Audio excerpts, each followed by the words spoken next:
Assalamualaikum warahmatullahi wabarakatuh. Berikut adalah materi ke-12 dengan judul Integrasi Metabolisme dari mata kuliah Biokimia Umum untuk mahasiswa S1 Biokimia, S1 Kedokteran Hewan, S1 Perikanan, dan S1 Biologi di Institut Pertanian Bogor atau IPB University. Ya. Baik, dengan saya Dimas Andrianto. Berikut untuk pemahaman mengenai integrasi metabolisme memiliki prasyarat harus menguasai berbagai biomolekul yang terlibat dalam metabolisme sebelumnya, yaitu dari karbohidrat, lipid, dan protein. Untuk asam nukleat itu tidak masalah karena di metabolisme perannya tidak terlalu dominan sebagai sumber nutrisi, namun dia akan dominan sebagai informasi genetik nanti. Nah, jadi ini adalah lintas metabolisme ya atau metabolic pathway secara total di manusia yang sudah diketahui. Nah, setiap titik ini menggambarkan satu senyawa. Jadi kalau kita ikutin ya, eh, ini ada karbohidrat metabolism yang warna ungu tua ini dari posisi tengah atas itu ke bawah ini adalah jalur glikolisis nih. Jalur glikolisis kedua dari bawah itu sebelum masuk ke jalur lingkaran itu adalah pirufat ya, terus kemudian berubah menjadi asetil CoA masuk ke siklus Krebs. Siklus Krebs yang lingkaran di bawah itu. Nah, siklus Krebs kemudian senyawa-senyawa antara pada siklus Krebs akan terlibat pada lintas metabolisme yang lain.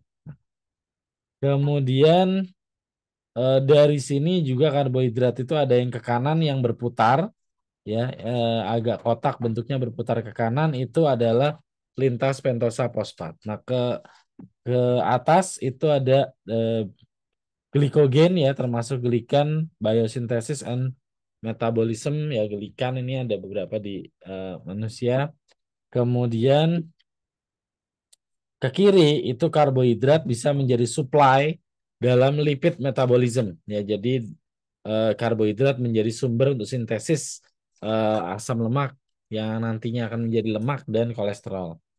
Nah, sebaliknya lipid atau lemak itu akan terdegradasi nanti menjadi eh, sebagian besar menjadi acetyl CoA ya, bukan nanti acetyl CoA ini akan menjadi sumber energi dan badan keton, sedangkan gliserolnya itu akan masuk di tengah-tengah metabolisme karbohidrat menjadi gliseraldehyda 3 fosfat. Nah, untuk sebelah kanan ini ada metabolisme asam amino dan protein. Yang kemudian dia akan masuk kepada jalur metabolisme karbohidrat dan lipid ya. Sebagai kalau yang glukogenik nanti balik ke atas ke glukosa, yang ketogenik akan menjadi badan keton. Nah, di kanan atas itu ada metabolisme nukleotida ini sedikit. Kemudian yang paling kanan ada degradasi xenobiotik ya atau zat-zat lain yang masuk ke dalam tubuh. Kemudian di kanan bawah itu ada metabolisme kofaktor dan koenzim serta biosintesis metabolit sekunder ya. Ini tidak ada di manusia kalau yang ini, tapi degradasinya di kita ada. Oke, jadi pertama kita harus paham mengenai metabolisme tubuh. Nah, ini kita akan mulai dari yang paling atasnya adalah makanan.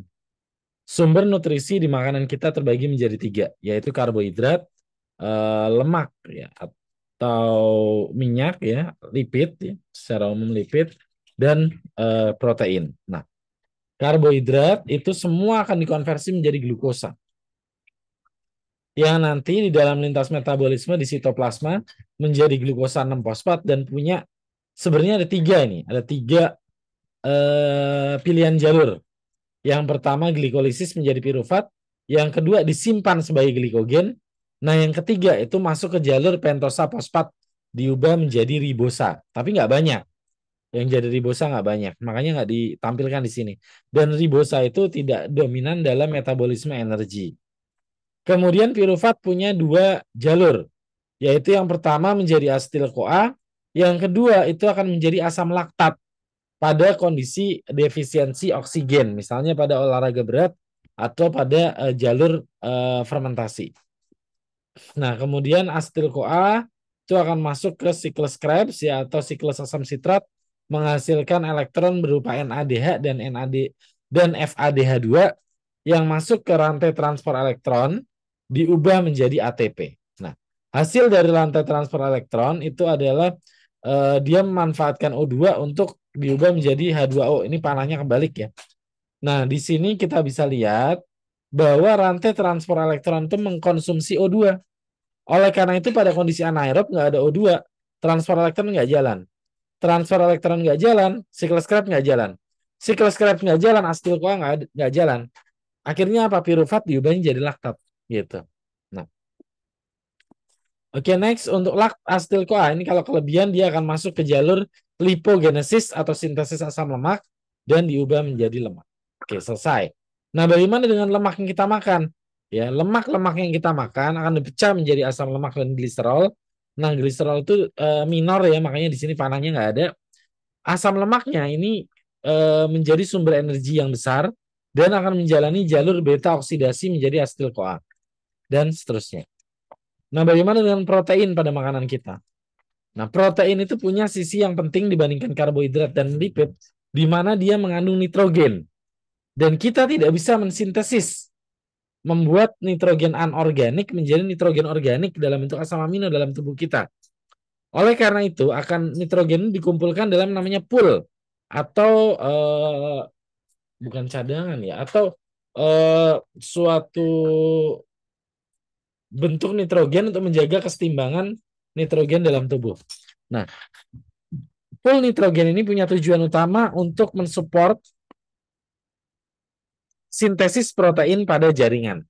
Tapi kalau nggak ada sintesis protein baru gimana? Misalnya orang makan banyak protein tapi dia nggak olahraga, berarti kan di otak nggak ada sintesis.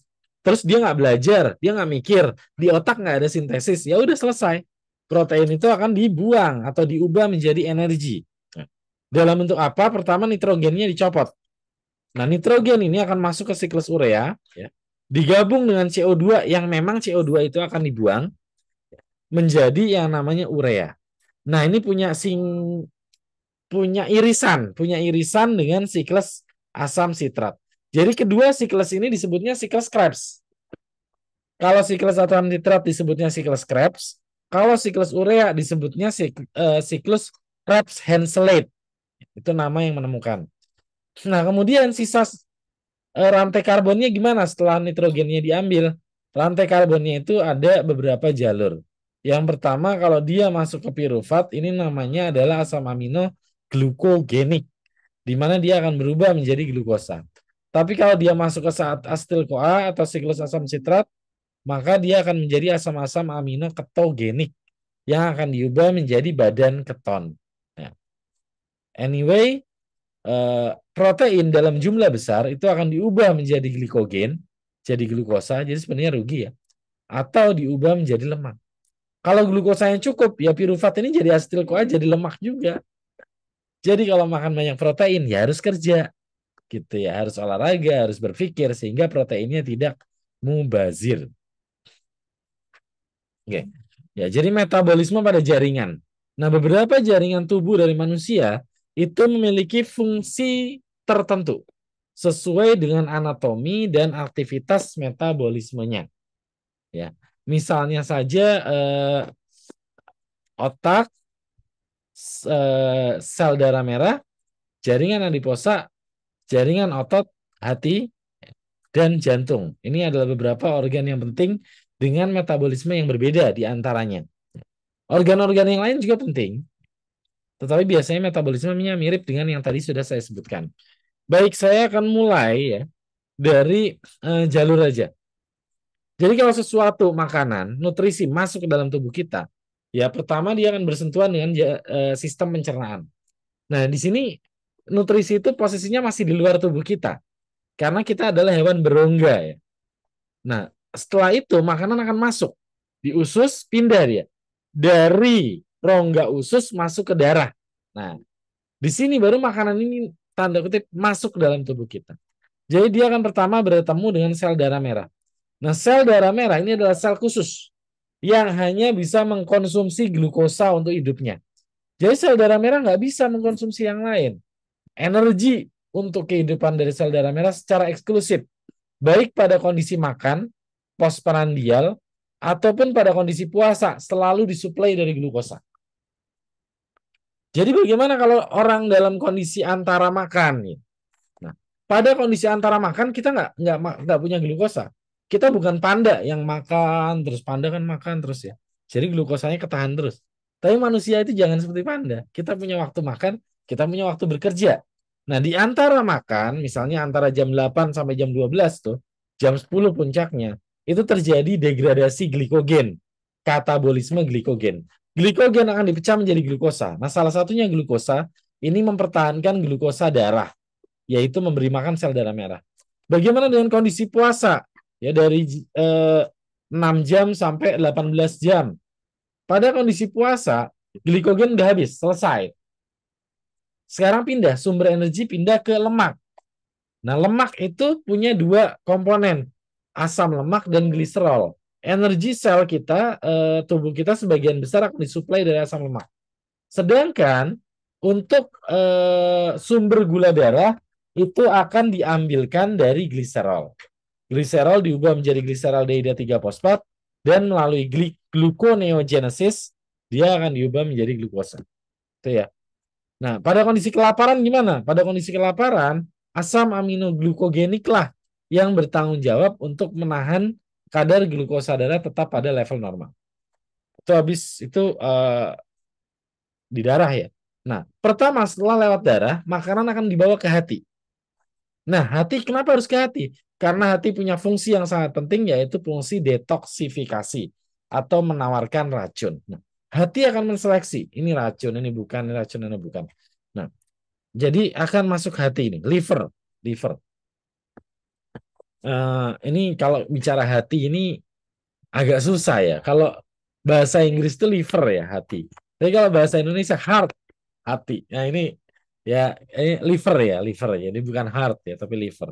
Nah di hati ini pada kondisi normal saat kita makan, energi pada hati itu disuplai oleh glukosa. Ya, atau kalau kita makannya protein berlebih, maka disuplai oleh asam amino. Karena asam amino ini kalau nggak bisa disimpan, jadi kalau berlebih dia dipecah. Yang mecah siapa? Hati. Nah, pada kondisi puasa, hati akan memperoleh energi dari asam lemak. Jadi hati mengkonsumsi energinya dari asam lemak. Nah, ini sebenarnya nanti ada efeknya juga ya, karena hati itu dia akan distribusi asam lemak, kemudian pemecahan asam lemak nanti otomatis biasanya ada kolesterol-kolesterol yang dipecah juga, dan itu akan dipindahkan ke empedu. Nah, ini bagus, makanya puasa bagus. Nah, setelah melewati hati, darah yang membawa nutrisi akan beredar ke seluruh tubuh. Ya, yang pertama kali disuplai itu yang penting adalah otak. Otak. Karena kalau nggak ada otak, ya mati kita. Nggak bisa mikir. Nah, otak ini eksklusif menggunakan eh, energinya adalah glukosa. Harus glukosa. Nggak bisa yang lain. Namun demikian, pada kondisi kelaparan ya, ini in prolonged fasting, puasa yang kelamaan, yaitu artinya kelaparan. Maka otak akan shifting energi dari glukosa menjadi badan keton. Dari mana badan keton? Ada dua. Kalau kita masih punya lemak, maka badan keton akan disuplai dari degradasi asam lemak. Asam lemak diubah menjadi asetil CoA diubah menjadi aseton, asetoasetat, dan beta hidroksibutirat atau badan keton. Nah, namun demikian ini membawa konsekuensi ya. Dengan memanfaatkan badan keton pada energi otak, ya pasti akan terpengaruh pada proses berpikir lebih berat gitu ya, namanya orang kelaparan. Nah, selain itu kalau lemak nggak cukup, badan keton disuplai dari degradasi asam-asam amino ketogenik. Nah, setelah otak yang penting untuk disuplai itu adalah jantung. Ya, tapi sedikit, sedikit. Nah, karena jantung itu memanfaatkan energi secara konstan dia. Kan dia harus berdetak. Kecepatan nggak boleh, terlalu lambat juga nggak boleh. Nah, sel jantung itu pada kondisi normal dia memanfaatkan asam lemak. Wah, kalau saya nggak makan lemak gimana? Glukosa itu bisa diubah jadi lemak. Protein bisa dirubah jadi lemak, jadi nggak masalah. Pada kondisi puasa dan lapar, dia tetap menggunakan asam lemak. Kalau sudah kelaparan, dia shifting ke keton. Nah, terus siapa sih yang manfaatkan energi dalam jumlah yang paling besar dalam tubuh kita? Yang namanya sel otot, terutama otot paha. Jadi kalau kita mau membakar kalori paling cepat, itu pakainya otot paha, otot kaki, bukan otot tangan. Kenapa? Karena sebagian besar sel otot itu adanya di paha dan kaki. Cepat membakar kalorinya. Nah, sel otot ini pada kondisi normal dia memakai glukosa sebagai bahan bakar. Pada kondisi di antara makan, sel otot itu punya glikogen. Jadi glikogennya bisa diubah menjadi glikosa dan diubah menjadi sumber energi. Pada kondisi lapar, puasa ya, maka sel otot akan merubah energi kepada sumber asam lemak. Kalau kelaparan, keton. Itu dari asam amino dari protein. Nah, yang terakhir, setelah semua sel dalam tubuh kita yang butuh energi udah dibagi-bagi semua. Tapi masih sisa. Oh, gulanya masih sisa nih. Lemaknya masih sisa nih. Proteinnya masih sisa nih. Dikirim kemana semua sisa itu? Ke tempat yang namanya sel adiposa atau sel lemak. Pada kondisi normal, sel lemak akan memanfaatkan glukosa sebagai sumber energi. Kalau lebih diubah jadi lemak. Nah, pada kondisi lapar, puasa, maka dia akan menggunakan asam lemak sebagai energi. Nah, perhatikan bahwa pada kondisi kelaparan itu nggak ada catatan pada sel adiposa. Ya karena pada kondisi kelaparan sel adiposa udah habis, gitu ya. Jadi nggak ada nih. Kalau dia lapar atau puasa atau kelaparan ya asam lemak. Kalau asam lemak udah habis ya udah tugas sel adiposa selesai, mati dia, gitu ya. Nah, oke, yang pertama, hati sebagai sentral dari metabolisme karbohidrat. Jadi darah ya, ini ada sebelah kanan ini ada darah, blood itu akan menyuplai glukosa ke dalam sel hati atau hepatosit. Di mana pada hepatosit, selain dia memanfaatkan glukosa, dia juga akan menyimpan glukosa sebagai glikogen. Nah, pada kondisi puasa ya, bukan puasa antara makan, nanti glikogen yang akan dipecah menjadi glukosa. Pada kondisi puasa, asam lemak diubah menjadi glukosa. Nah, lihat pada skema ini, ada jalur yang menarik, yaitu nomor 4, di mana asetil-CoA diubah menjadi triasilgliserol ya, atau lemak, dan kolesterol. Kenapa hal ini dilakukan oleh hati? Triasilgliserol dan kolesterol ini akan menjadi bahan untuk menyusun yang namanya VLDL. Nah, ini saya sudah sampaikan di kuliah metabolisme lipid yang lalu ya. Jadi VLDL nanti akan dikeluarkan ke darah. Itu menjadi sumber lipid pada darah. Nah, selain itu hati juga menyelenggarakan metabolisme pentosa fosfat untuk menghasilkan NADPH dan ribosa yang penting untuk sintesis DNA. Kemudian metabolisme protein hati. Metabolisme protein pada hati. Nah, yang pertama asam amino ini digunakan untuk sintesis protein hati dan plasma. Termasuk dikirim ke sel-sel yang lain. Kalau sel yang lain sedang membutuhkan protein. Misalnya sumsum tulang untuk sintesis sel darah, otot untuk sintesis sel otot, dan yang lainnya. Tapi kalau itu semua sudah berlebih, maka hati akan memecah protein ya menjadi asam amino glukogenik ya, nanti jadi glukosa, atau ketogenik yang akan nanti menjadi lemak. Nah, selain itu perhatikan bahwa di sini ada panah keluar ya. Asam amino ini menjadi sumber pada protein plasma, biasanya albumin. Jadi yang mensintesis albumin itu tanggung jawabnya di hati. Nah, albumin nanti diedarkan ke seluruh tubuh. Nah, kenapa nggak mengedarkan dalam bentuk asam amino? Padahal asam amino larut dalam darah. Karena asam amino itu dia punya pH. Dia akan mempengaruhi pH darah. Oleh karena itu, asam amino harus dirubah menjadi molekul lain yang tidak terlalu mempengaruhi pH darah. Dan itu adalah albumin. Nah, metabolisme lipid. Ya, jadi ini sebetulnya ya kita mengintegrasikan ya atau menggabungkan apa yang sudah saya sampaikan pada pertemuan-pertemuan sebelumnya. Nah, metabolisme lipid di hati itu juga sangat penting ya. Jadi hati itu sentral metabolisme. Protein di situ, lipid di situ. Yang pertama dari segi intake ya masukan, makanan-makanan itu kilomikron akan lewat ke hati, akan diambil oleh hati.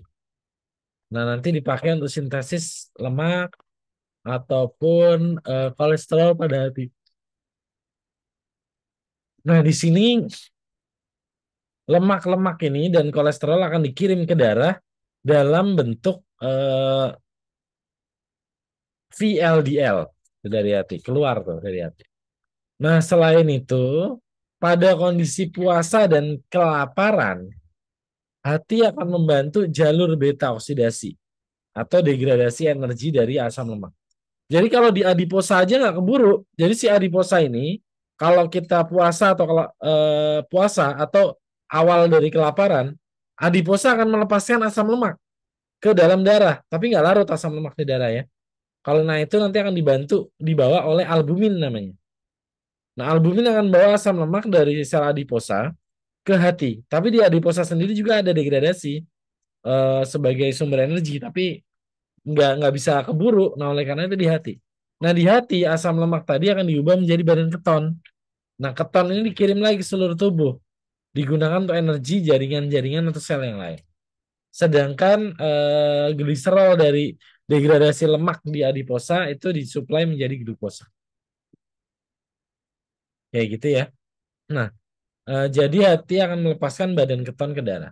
Selain itu di sini di nomor 6 ini perhatikan bahwa asetil-CoA diubah menjadi kolesterol. Kolesterol ini akan dilepaskan ke darah dalam bentuk hormon-hormon steroid. Macam-macam.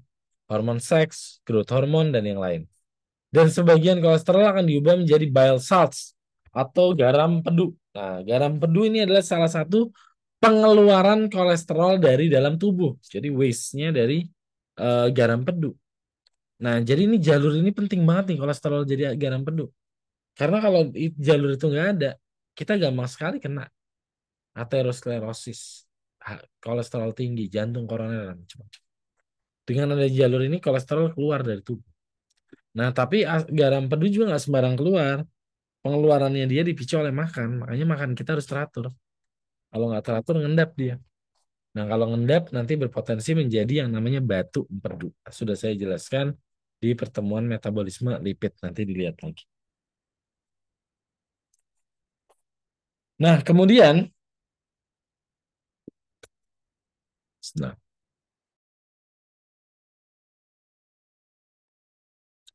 ya kemudian otot ya, metabolisme otot. Metabolisme otot itu eh, terjadi pada beberapa fase ya. Pertama fase normal, fase makan. Ya pada fase makan, otot itu menggunakan glukosa sebagai sumber energi. Pakai glukosa deh.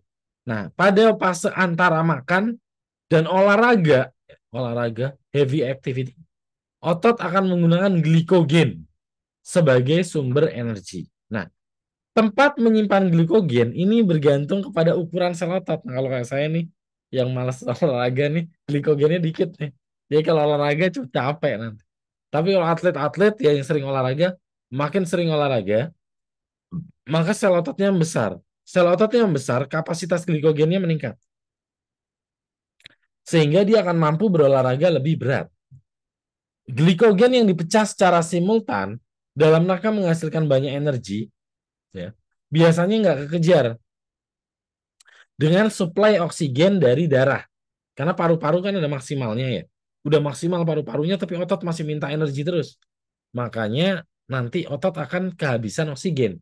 Saat otot kehabisan oksigen, maka dia akan berpindah dari metabolisme aerob ke anaerob, yaitu dengan mensintesis laktat.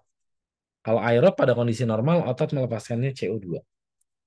Nah, di sini pada saat aktivitas ringan ada beristirahat, terutama pada saat beristirahat ya, glukosanya habis, glikogennya habis, otot akan mulai mengkonsumsi asam lemak. Lemaknya dipecah di otot, ya, menghasilkan CO2. Nah, semua proses ini menghasilkan ATP nih, ATP ya, untuk digunakan sebagai energi dari kontraksi otot. Jadi kontraksi butuh energi, relaksasi lepas, tapi nggak menghasilkan energi, lepas saja ya. Selain itu ada senyawa yang namanya fosfokreatin. Kreatin ini adalah senyawa berenergi tinggi. Satu fosfokreatin setara 2 ATP. Saat dia diubah menjadi kreatin, nanti dia akan melepaskan ATP. Ini biasanya ada di apa namanya? Sport suplemen. Ya kayak produk-produk komersial kayak Elmen itu dia mengandung kreatin tuh. Kreatin, karnitin ya. Untuk membantu proses pemecahan atau membantu proses pembentukan energi di dalam sel otot. Sehingga untuk olahragawan dia jadi lebih kuat ya, ada tambahan saat kerja olahraga berat dari degradasi fosfokreatin.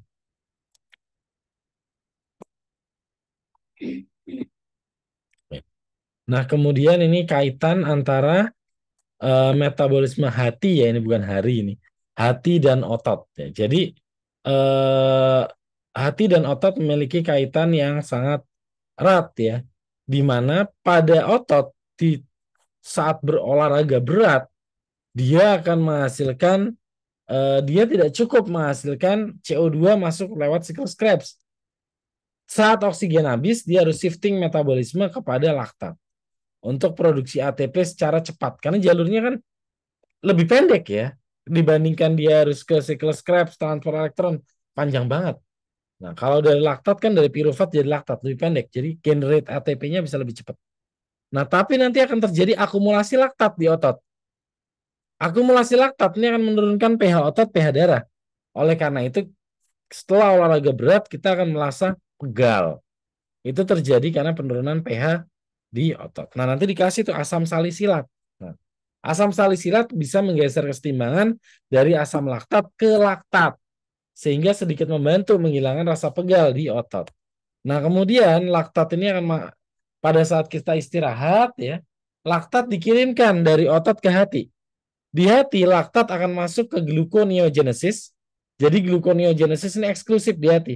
Maka padahal otot kita banyak, tapi hati kita satu. Makanya olahraga itu istirahat itu pasti lebih lama dari olahraganya. Kenapa? Karena pada fase istirahat itu laktat itu harus dibalikin lagi jadi glukosa. Nah, kalau glukosanya udah banyak, nanti glukosa dari hati dikirim lagi ke otot buat sintesis jadi glikogen yang nanti akan dipakai kalau berolahraga berat lagi. Nah, hal ini membuat suatu siklus yang namanya siklus Cori.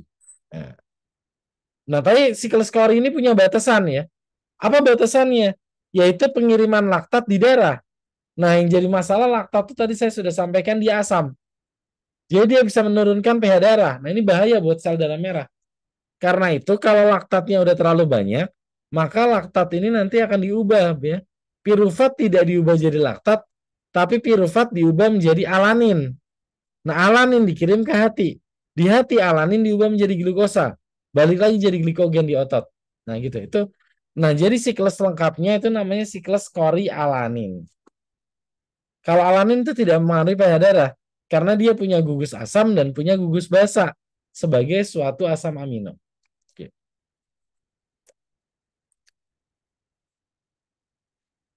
Nah, kemudian bahan pemasok ATP di otak. Nah, otak ini selnya khusus ya. Jadi otak itu secara eksklusif memanfaatkan glukosa. Ya, jadi kalau mau berpikir, kalau belajar biokimia di pagi hari wajib sarapan. Gimana untuk menjaga kadar glukosa di darah? Untuk ngasih makan otak, karena otak kalian tuh butuh glukosa. Emang kalau orang pingsan apa yang pertama dikasih? Teh manis. Kenapa? Karena gula dari teh itu akan memberikan energi untuk otak. Jadi otaknya bangun lagi dan dikasih teh. Kenapa teh? Teh mengandung flavonoid yang bisa memberikan rasa tenang, relax. Jadi tadinya stres, relax gitu ya. Makanya dikasih teh manis. Tapi nggak semua juga. Kecelakaan, patah tulang dikasih teh manis. Ya nggak juga sih. Jadi sebetulnya ke situ arahnya. Ya. Nah, pada saat kondisi kelaparan, perhatikan ya ini bukan lapar, bukan puasa. Eh, Kelaparan sebenarnya. Ya kalau puasa dia starting puasa dia masih ada glukosa ya dari gliserol yang diperoleh dari degradasi lemak. Tapi kalau udah prolong ya biasanya udah deket-deket waktu buka itu ya. Udah lewat dari 12 jam tuh. Ya kita ngelakuin kalau udah lewat dari 12 jam ya karena sahur itu jam 4 jam 5 bukanya jam 6 itu kan udah keliengan itu. Aduh ini otak udah berat nih. Nah itu otak udah shifting. Dari tadinya pakai glukosa sekarang jadi pakai badan keton buat energinya. Jadi di proses berpikir kita juga ibaratnya otak itu akan memprioritaskan apa ya yang perlu saya pikirkan. Makanya mikir jadi berat karena dia udah berubah jadi badan keton untuk energi proses berpikir di otaknya. Jadi hanya dua senyawa ini yang bisa disuplai ke otak. Otak nggak bisa mikir pakai lemak, nggak bisa mikir pakai protein. Jadi glukosa dan badan keton. Memang badan ketonnya bisa dari lemak atau protein. Oke. Ya, selanjutnya eh, ini adalah mekanisme ya darah dalam membawa oksigen dan metabolit atau nutrisi serta hormon. Nah, seluruh darah dapat dipisahkan menjadi plasma darah dan sel darah dengan sentrifugasi. Jadi gini, kalau kita ambil darah ya, itu ada dua, ada ditambah antikoagulan atau tidak. Kalau tidak ditambah antikoagulan, itu namanya nanti serum darah. Pada serum darah, bagian yang atas cairnya itu adalah cairan darah, ya, benda-benda darah. Dan bagian yang bawah itu namanya sel darah. Nah, faktor pembekuan darah ikut di bawah. Kalau kita nggak kasih antikoagulan. Jadi dia ikutnya di bawah. Nah, kalau kita kasih antikoagulan setelah ngambil darah, misalnya EDTA, heparin, dan yang lain, maka yang di bawah mengendap itu sel darah. Nah, faktor pembekuan darah itu ada di bagian cairannya yang disebut dengan plasma darah. Nah, sel darah putih biasanya ada di antara itu, yang disebut sebagai lapisan putih Bavikot. Kalau kita mau isolasi DNA, kita ambil sel darah putihnya. Nah, ini sekitar 10% plasma darah adalah zat terlarut, di mana 10%-nya garam anorganik, 20%-nya molekul organik kecil ya, seperti glukosa, eh, lemak ya dalam jumlah kecil, kemudian bukan lemak, asam lemak ya, kemudian eh, pecahan DNA itu ada di situ. Dan 70% protein plasma, yaitu albumin. Kalau albumin kurang, ini hipoalbuminemia itu masalah juga. Darah mengandung banyak zat lain dalam jumlah sedikit, metabolit, enzim ya. Harusnya sih nggak ada kalau di dalam cairan darahnya. Tapi kalau sel-sel kita mati, misalnya sel hati mati, maka enzim hati itu akan bocor ke dalam darah. Diukurlah enzim hati di darah, yaitu yang namanya SGPT, SGPT, atau ALT dan AST. Semakin tinggi enzim hati di darah berarti menunjukkan indikator kerusakan sel hati. Sel hatinya pecah, enzimnya pindah ke darah. Hormon, vitamin, dan pigmen empedu. Ya. Pengukuran konsentrasi plasma dalam darah ini penting dalam berbagai diagnosis penyakit-penyakit pada tubuh kita. Jadi ini benda-benda darah Ya, darah kita bagi menjadi dua, pada plasmanya itu sebagian besar air. Nah, pada endapan darah itu yang paling banyak adalah sel darah merah. Makanya endapannya juga warnanya merah. Selain itu nanti ada leukosit, sel darah putih, platelet atau keping darah yang berperan pada pembekuan darah, dan zat-zat terlarut pada plasma. Ini ada anorganik, organik, dan plasma protein. Ya, ada VLDL, LDL, HDL, dan seterusnya. Efek fisiologis dari darah. Batas minimal gula darah itu adalah 400 mg per 100 ml. Kita bahas dari yang normal aja dulu deh. Gula darah puasa normal itu adalah 70 sampai 100 mg per desiliter atau per 100 mililiter. Ini 70 sampai 100. Ini penting nih untuk diukur nih. Puasa. Kalau gula darah 2 jam setelah makan itu biasanya 120 masih oke. Nah, gula darah yang terlalu tinggi ya di atas apalagi sampai 200. Bahkan saya pernah ketemu ya ada orang yang gula darahnya 600. 600 itu berarti gulanya nggak 600. Ya. Batas pengukuran alat gula darah yang dari tusuk jari itu AccuCheck dia 600. Jadi kalau orang kebaca gula darahnya 600 itu berarti di atas itu bisa 700, 800. Cuman alatnya itu dari limit deteksinya 600, jadi kebacanya 600. Nah, tiap alat beda. Kadang sekarang yang baru-baru, yang murah-murah itu bisa di bawah 600 deteksinya. Karena jarang juga tuh orang yang sampai 600. Paling 300, 400 juga udah dibilang diabetes parah kan. Makanya limit deteksinya juga diturunin. Tapi kalau kalian riset menggunakan tikus ya, tikus diabetes, ya, kadar gula darah di tikus bisa lebih tinggi dari di manusia. Makanya kadang alat-alat yang di manusia nggak bisa dipakai tikus, dia naiknya lebih tinggi lagi dia. Nah, apa yang terjadi kalau gula darah turun di bawah 70 itu adalah sensor lapar. Jadi kalau gula darah turun berarti kita lapar tuh. Mulai kepala keliengan, aduh lapar. Ya, itu di bawah 70. Maka tubuh akan melepaskan hormon yang namanya glukagon. Glukagon dilepas. Glukagon akan membuat glikogen didegradasi menjadi glukosa. Jadi untuk naikin lagi gula darahnya ke normal lagi. Itu dari glukagon. Selain itu ada epinefrin. Nah, biasanya kalau orang pingsan ditolongnya pakai epinefrin. Karena epinefrin adalah short acting glukagon. Jadi kalau glukagon itu bekerjanya lambat, dia lambat. Dia kerjanya lambat tapi jangka panjang. Kalau epinefrin ini dia adrenalin. Kerjanya pendek tapi cepat. Jadi kalau orang pingsan tuh disuntiknya pakai epinefrin, langsung bangun lagi. Apalagi kalau kayak apa udah kritis gitu ya, disuntik kan. Itu pakai epinefrin itu. Suntik berapa shot gitu kan. Cek, untuk pacu langsung ke jantungnya.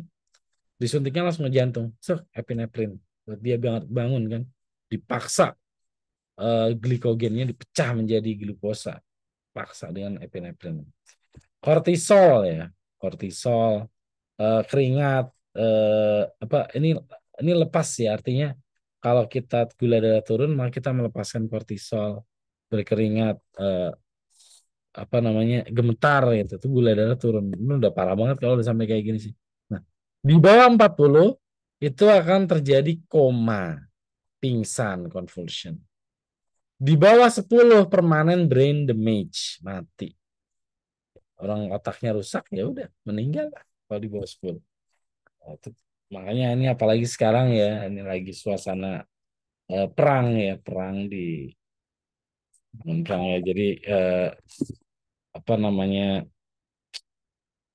pada kondisi-kondisi eh, peperangan itu juga seharusnya ada batas-batas kemanusiaan di mana makanan itu tetap boleh masuk. Kalau makanan nggak boleh masuk ya bukan cuma peluru yang membunuh manusia, tapi ini kadar gula darah turun ya mati juga orang gitu ya.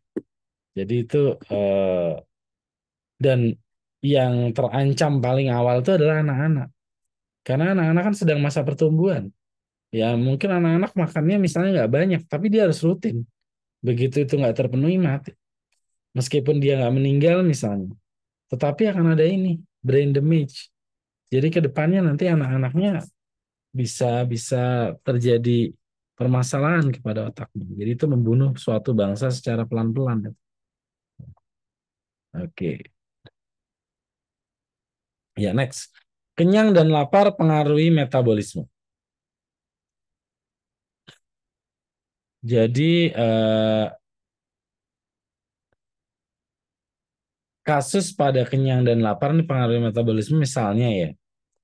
Kalau kita makan banyak, kita makan, maka insulinnya akan dilepaskan.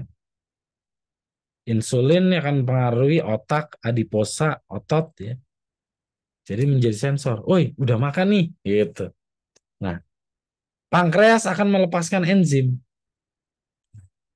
Selain pankreas melepaskan insulin ke dalam darah, pankreas juga melepaskan enzim ke usus kita yang membantu proses degradasi nutrisi di usus. Di usus makanan masuk ke darah, ini vena porta hepatica namanya, masuk ke hati. Nah, di hati terjadi penyaringan filter apakah ini boleh terus atau ada racunnya. Nah, kalau dia terus nanti dia beredar seluruh tubuh. Nah, kalau enggak ya nanti hati yang akan terjadi metabolisme. Nah, oleh karena itu hati itu sentral metabolisme dalam tubuh kita. Di sini dilihat ya ada glukosa, ada sebagai karbohidrat, ada triasil gliserol sebagai lipid, asam amino dan protein ini semua ada lengkap di hati metabolisme. Hati akan mengirim glukosa untuk diprioritaskan ke sel otak. Hati mengirim VLDL untuk diprioritaskan kepada sel otot dan adiposa. Nanti VLDL yang sudah diambil energinya, sisanya itu akan menjadi yang namanya LDL. Udah saya jelasin kemarin. LDL itu disebut juga sebagai kolesterol jahat gitu ya. Tanda kutip ya itu. Sebenarnya nggak jahat juga. Orang kita yang buat gitu. Kalau kebanyakan bikin penyumbatan pembuluh darah ya kita yang salah gitu kan. Ya, next. Eh, asam amino dan protein di hati kalau berlebih dia diubah baik menjadi glukosa maupun diubah menjadi triasil gliserol atau lemak. Nah, sisanya beberapa lemak yang nonpolar juga akan mengalir di pembuluh limfe karena dia bisa larut di pembuluh limfe. Oke, jadi ini ada siklus makan puasa. Ya. Eh, pada orang normal makan, misalnya makan jam 6 pagi, pasca makan postprandial itu biasanya disebut sebagai jam eh, 6 sampai jam 8 misalnya. 2 jam ini pasca makan. Kadar nutrisi dalam darah tinggi. Jadi jangan ngukur habis makan setengah jam ukur gula darah, pasti tinggi. Habis itu minum obat penurun gula darah, pingsan dia. Kenapa? Ya, habis makan gula darah tinggi, nanti kan otomatis turun.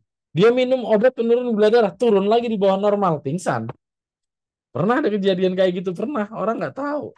Ya, dia ngukur gula darah nggak puasa, ya tinggi. Habis itu, wah berarti harus minum obat diabetes. Minum, dikasih tahu sama orang awam gitu ya. Pingsan.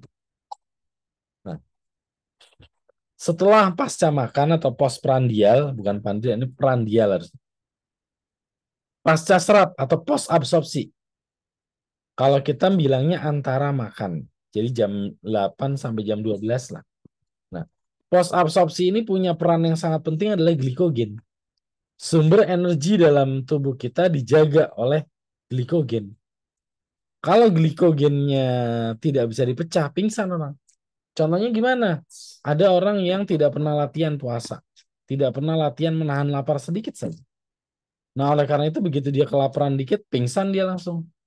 Kenapa dia? Meskipun dia punya glikogen, dia punya lemak, badannya tambun gitu ya. Tapi kalau dia nggak pernah latih, nggak bisa dipecah. Akhirnya pas waktu puasa dia butuh glukosa, glikogennya tidak dipecah dari glukosa, pingsan. Nah, setelah pasca serap, pos absorpsi itu masuk pada fase puasa. 6 sampai 12 jam. Itu fase puasa. Fase puasa apa namanya? Metabolisme akan digeser ke lemak. Tapi otak masih pakai glukosa sebagai sumber energi. Nah, dari 12 sampai 18 jam itu namanya late fasting ya. Puasa fase akhir. Nah, otak akan mulai mengubah sumber energi dari glukosa ke badan keton. Tetapi yang lain masih sama. Di atas 18 jam, 24 jam itu udah masuk ke fase kelaparan.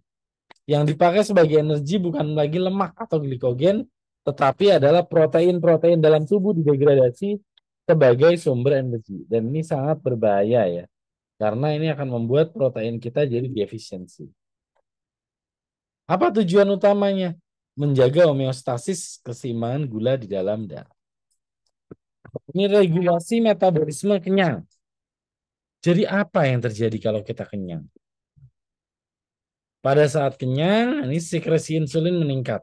Insulin meningkatkan pengambilan glukosa oleh GLUT3 dan seterusnya. Jadi sebenarnya ini, kenyang lapar tuh posisinya ada 4. Pertama tuh di mulut.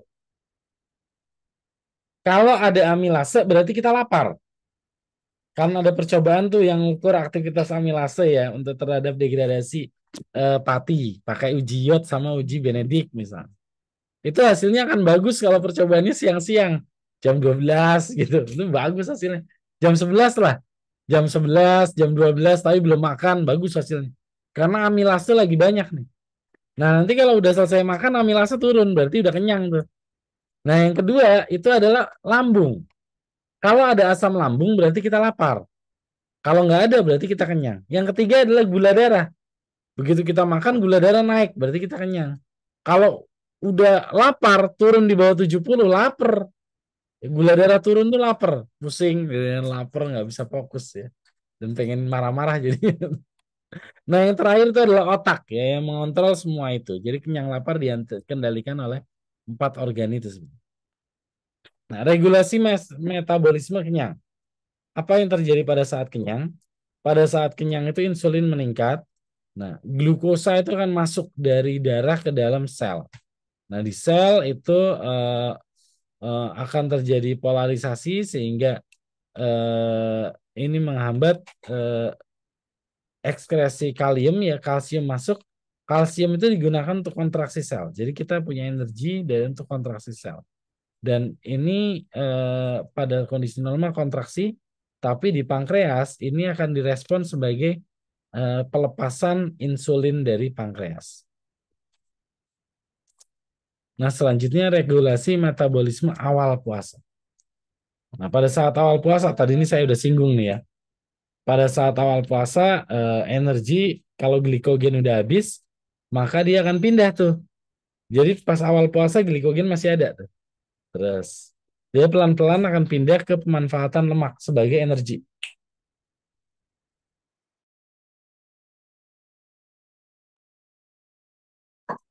Ya, udah. Ya, oke. Eh, ya, itu metabolisme awal puasa. Ya, jadi di sini key organ kunci pada awal puasa pertama hati. Hati itu menyediakan glikogen untuk sumber gula darah. Gula darah dipakai untuk energi otak dan otot. Tapi otot juga punya glikogen sendiri, jadi dia bisa mencukupi juga. Yang pertama itu adalah otak. Nah, habis itu kalau glikogen udah mulai turun, energi itu akan disuplai oleh jaringan adiposa atau jaringan lemak. Lemak akan mengirim lemak ke hati, ya. Di hati lemak akan diubah menjadi glukosa dan badan keton. Badan ketonnya itu akan menyuplai eh, kalau pada awal puasa glukosanya masih bisa dari gliserol itu menyuplai otak, tapi kalau udah habis maka dia geser ke badan keton. Sedangkan otot juga akan mengkonsumsi energi sebagai badan keton. Nah, kemudian nih, metabolisme setelah makan kembali. Setelah makan kembali, ya balik lagi. Gula darah meningkat. Ya, jadi jalur yang tadi di stop, geser lagi. Jadi gitu aja dalam tubuh kita ya. Nah, konsentrasi plasma darah selama puasa atau lapar. Jadi selama puasa atau lapar, jadi ini hari kelaparan ya dari start. Pada waktu awal, pada kondisi orang normal, gula darah kita tuh tinggi. Ya, 5 milimolar. Nah, begitu kita mulai tidak makan, nih turun dia. ke gula darah normal sekitar 4 milimolar atau 100 miligram per desiliter. Nah, karena dia kelaparan, lama-lama turun terus. Kenapa turun terus? Sebenarnya ini udah ditahan ya, ditahan. Pertama adalah terjadi penguraian asam lemak. Jadi asam lemak tuh kalau pada orang nggak kelaparan rendah. Begitu orang kelaparan naik asam lemaknya. Sumber dari degradasi lemak di dalam tubuh.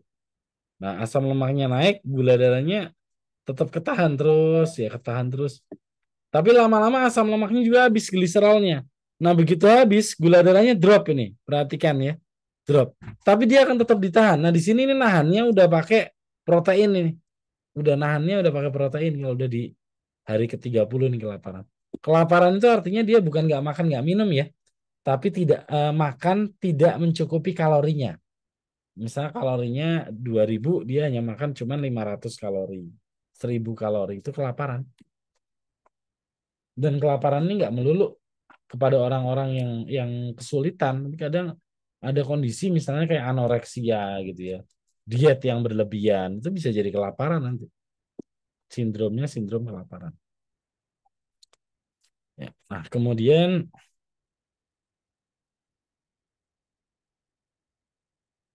kemudian ini adalah metabolisme selama puasa atau lapar. Coba nanti dibaca ya secara detail. Kemudian nih fisiologi dan efek epinefrin atau glukagon yang tadi saya cerita untuk mengembalikan gula darah. Jadi kalau ada epinefrin ini detak jantung naik. Orang udah mau pingsan, seger lagi, kan dikasih epinefrin disuntik. Ya, tekanan darah meningkat. Dilation sistem napas itu semakin aktif ya berdilasi sehingga oksigen itu meningkat ke dalam jaringan. Glikogen dipecah. Itu terjadi gluconeogenesis ya.